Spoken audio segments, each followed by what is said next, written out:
अस्सलाम वालेकुम। Urdu novel platform में खुशामदीद। मैं हूँ माहम। आज हम पढ़ेंगे बेशरम इश्क, अज़ कलम हुमैरा फ़ातिमा, एपिसोड 16।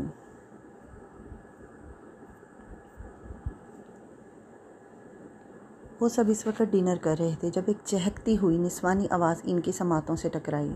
सबकी नज़रों का रुख आवाज़ की सिमत हुआ था।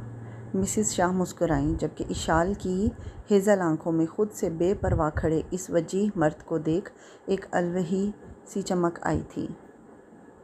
अरे जिया बेटा, कब आई आप?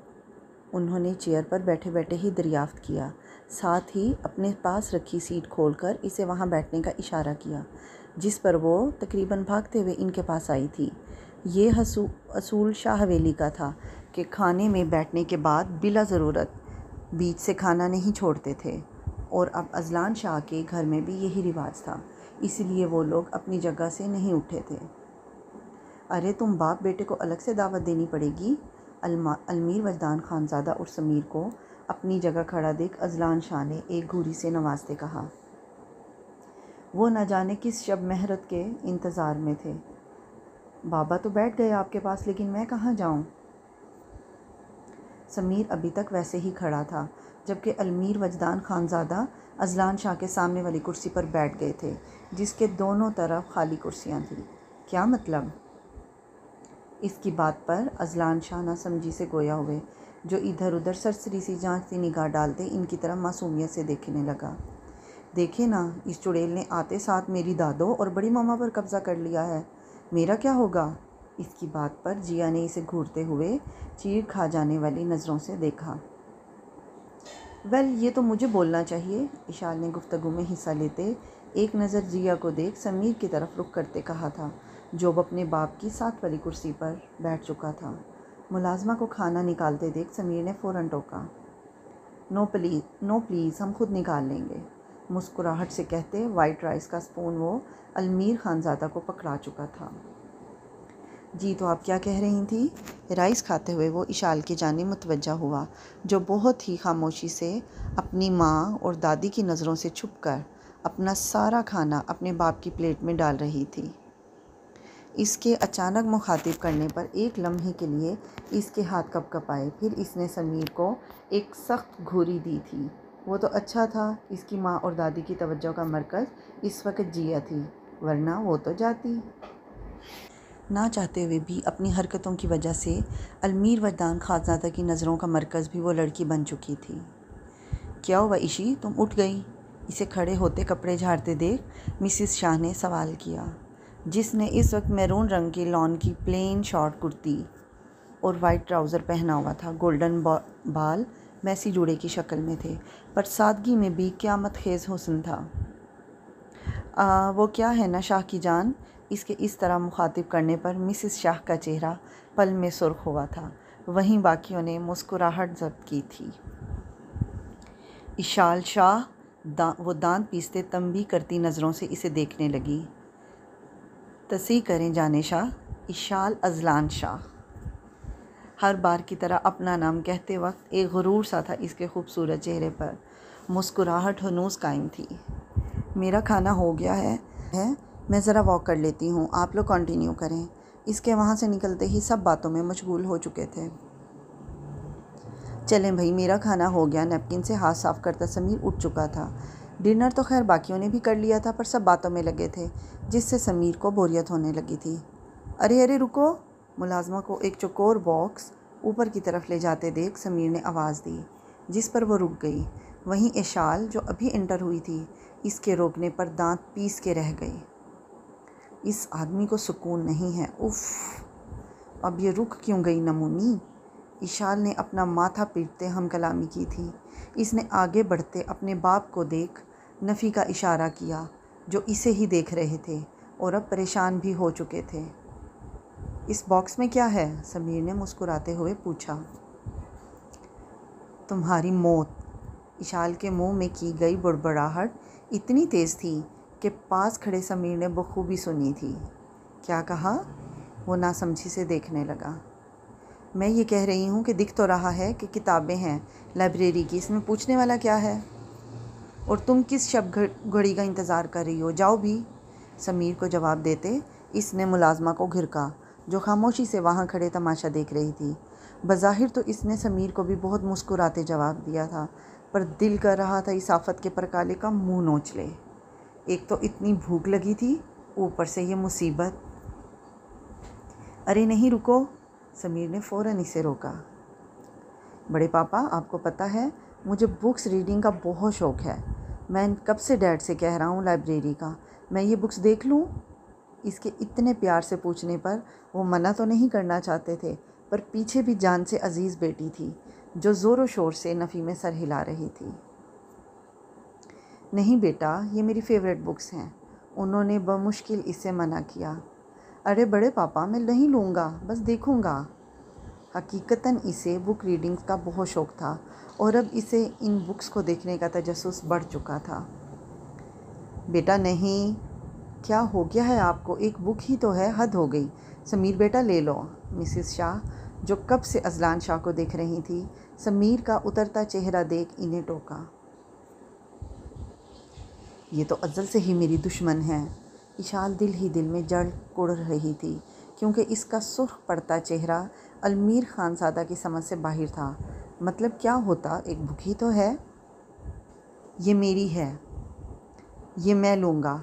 अब सीन कुछ यूँ था कि आधा बॉक्स समीर के हाथ में था और आधा इशाल के, और दोनों की तू मैं अरूज पर थी। जब इसे एहसास हुआ कि मामला इसके बाप के हाथ से निकल चुका है, तो इसे खुद ही मैदान में कूदना पड़ा। मैं ये तुम्हें किसी सूरत नहीं दूंगी। इशाल के चीखने पर दादी ने अज़लान शाह को घूरा कि रोको, पर वो कहाँ रोकते थे इसे किसी काम के लिए जिस पर वो खुद अपना सर पीट के रह गई थी। समीर छोड़ दो, वजदान खानज़ादा ने मामला ठंडा करने के लिए कहा था। नो डैड, पहले भी मैं ही हारा था, बट मैं हर बार नहीं वो अपने बाप की तरफ मुड़ता इन्हें समझा रहा था, जब इशाल ने अज़लान शाह को आंखों में कुछ इशारा किया, जिसे समझते वो तीनों लेडीज़ साइड को अपनी तरफ लगा चुके थे। सबका ध्यान खुद से हटता देख इशाल ने बहुत खामोशी से वो बॉक्स खोला और इसमें मौजूद पिज़्ज़ा के 2 बॉक्स निकाले। आराम से इसे मुलाजमा को पकड़ाया और सामने टेबल पर पड़ी बुक्स एहतियात से वापस बॉक्स में डाले इसे बंद कर चुकी थी। इतनी देर में मुलाजमा पिज़्ज़ा ऊपर ले जा चुकी थी। समीर की चौंकें इस तरफ पीठ थी, तभी वो कुछ देख नहीं पाया। अलबत्ता अलमीर वजदान खानज़ादा की नज़रों से कुछ भी छुपा नहीं था। सिली, उन्होंने हल्की सी सरगोशी की थी। ले लो तुम। समीर चौंके इसकी तरफ मुड़ा। इतनी आसानी से मान गई तुम? वो जितना हैरान होता इतना कम था। हाँ, तुम मेहमान हो तो, वो मासूमियत से कहते ऊपर भाग गई। छोड़ो, इसे झल्ली है, दादी ने प्यार से कहते सर झटका, पर अब वो अपने बेटे को क्या बताते कि वो झल्ली इसे बेवकूफ़ बनाकर चली गई है। पर इसे क्या, वो तो किताबें देखने में मशगूल हो चुका था। पर अचानक इसे बॉक्स से एक स्लिप मिली। अब भी वो स्लिप पढ़ के हैरत से कुछ पूछता, पर अज़लान शाह ने फ़ौरन नफ़ी में सर हिलाया। अब जाके इसे सारा का सारा मामला समझ आया और अपने बेवकूफ़ बनने का सोच कर ही वो लब भींच कर रह गया। वहीं दूसरी तरफ इशाल कानों में हेडफोन्स लगाए, कमरा लॉक किए अपनी दुनिया में पिज़्ज़ा के मज़े ले रही थी। साथ ही थोड़ी देर पहले वाला वाक़या याद करके इसे हंसी भी बहुत आ रही थी। आप देखिएगा मॉम, हम इन्हें इन्हीं की फैमिली समेत बर्बाद कर देंगे, कहते इस लड़के के आंखों में एक जुनून था, अज़लान शाह को ख़त्म कर देने का जुनून। अज़लान शाह को इसके किए हर जुल्म का हिसाब देना होगा, वो इतनी आसानी से सबसे बच नहीं सकता। हाँ ठीक कहा तुमने, तुम जाओ, अब सो जाओ। अज़लान शाह की बर्बादी का सूरज निकल चुका है। वो औरत अपने बेटे के सर पर हाथ फेरते प्यार से ऊपर बढ़ चुकी थी। कमरे में आते ही इसने दरवाज़ा लॉक किया और दरवाज़े से टेक लगाकर बैठ गई। आंखें बंद की तो आंखों के सामने इस रात का मंजर घूम गया। शाह मत करो प्लीज़, तुम मुझसे मोहब्बत करते हो शाह। आह नहीं, आह। अपनी चीखें, अपनी की हुई मिन्नतें, अपनी मोहब्बत का तमाशा सब आंखों के पर्दे पर लहराया तो वो कर्ब से आंखें मीच गईं। तुम अज़लान शाह, तुम भी ऐसे ही तड़पोगे जैसे मैं तड़प रही हूँ। तुम्हारी जान बसती है ना तुम्हारी इस बेटी में। बेसाख्ता इनकी आंखों के पर्दे में वो हंसता मुस्कुराता चेहरा झिलमिलाया तो दर्द की जगह नफ़रत की चिंगारी आंखों में भड़की थी। हा हा हा हा। इस वक्त वो हंसते हुए कोई पागल ही लग रही थी। तुम्हारी बेटी को बर्बाद कर दूंगी, इसकी आंखों से ज़िंदगी छीन लूँगी जैसे तुमने मेरी आंखों से छीन ली। इसकी वो मुस्कुराहट छीन लूँगी जो तुम्हारे नाम पर इसके चेहरे पर आती है। बहुत गरूर है ना इसे कि वो अजलान शाह की बेटी है। ये गरूर मैंने खाक में ना मिला दिया तो मेरा नाम भी।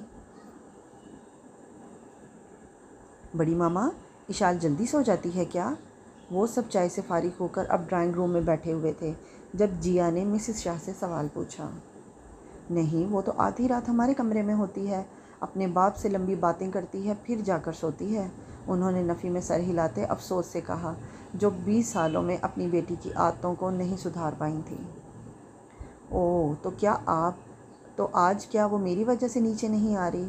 इसने महसूस करते पूछा कि शायद वो अनकंफर्टेबल हो। नहीं बच्चा, ऐसा कुछ नहीं है, थोड़ी देर में वो खुद ही नीचे आ जाएगी। अजलान शाह की बातें बनाने पर समीर की झल्ली बनी आवाज़ इनकी समातों से टकराई थी। बातें क्यों बना रहे, साफ साफ बताएं ना। समीर की बात पर मिसिस शाह ने नासमझी से अपने शौहर मोहतरम को देखा, जिनके चेहरे का रंग कुछ लम्हे को उड़ा। फिर वो फ़ौरन संभल के मुस्कुराए। क्यों नहीं आ रही इशाल शाह साहब? वो सीधे सीधे इनसे मुखातिब हुई थी। मैं तो यहीं हूँ। सॉरी, हाँ लेट हो गई। वो जल्दी से आती जिया के साथ बैठ गई। इसे देख अजलान शाह ने सुकून का सांस खारिज किया। फिर वो अलमीर वजदान खानज़ादा से बिज़नेस के मुतालिक डिस्कशन करने लगे थे।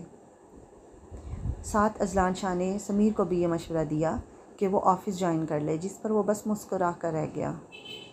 जिया यार, तुम ये बताओ तुम्हारी हॉबीज़ क्या हैं? मैं तो बस पढ़ना और कुछ नहीं। जिया ने नीचे वाले होंठों को बाहर निकालते यही कहा, जिस पर इशाल ने आईब्रो उचकाई। रियली? बस? No other activity? वो जितना शॉक्ड होती इतना कम था, जबकि जिया की अगली बात ने इसे और शॉक्ड कर दिया। हाँ, मुझे कुकिंग का शौक़ है। व्हाट? वो तकरीबन चीखी थी, साथ ही अपनी जगह से उछल पड़ी थी। इशाल, मिसिस शाह और दादो दोनों ने एक साथ इसे तंबीह करती निगाहों से घूरा था। इन तीनों का रुख भी इसी तरफ हुआ था। आई मीन टू से वाओ, अमेजिंग। चेहरे पर मुस्कुराहट लाते इसने बमुश्किल ये अल्फाज अदा किए। हाँ, आई गेस तुम्हें कुकिंग का बिल्कुल शौक़ नहीं है। जिया इसके मुंह के एक्सप्रेशंस देखते मुस्कुराई। कोई नहीं, हर किसी को अलग शौक़ होते हैं। वही तो। मुझे ना रेसिंग का शौक़ है, स्केटिंग पसंद है और मुझे ट्रैवलिंग का भी शौक़ है, बेइंतहा शौक़ है। और तो और मुझे तो दुनिया घूमने का भी बहुत शौक़ है। मुझे हिस्टोरिक चीज़ें डिस्कवर करना पसंद है। हशाश बशाश सी मुस्कुराहट लिए वो अपने शौक़ गिनवाने लगी, जिस पर इसकी माँ और दादी तो सर पीट कर रह गए। वहीं अजलान शाह अपनी बेटी को मुस्कुराते हुए देख रहे थे। अलमीर वजदान खानज़ादा बज़ाहिर तो यहाँ थे, पर दिमाग में बहुत से न आने वाले ख़यालात उलझ रहे थे। कितना फ़र्क था इस लड़की में, और बहुत प्योर थी ये लड़की। सही कहा था अजलान शाह ने, इनकी बेटी बहुत मासूम है। दोगलापन तो इसमें बिल्कुल नहीं था। वो जो थी वही थी, कभी खुद को कुछ और जाहिर करने की कोशिश नहीं की। पर वो सोच क्यों रहे थे इस लड़की को? ये सोच इन्हें और गुस्सा दिला रही थी।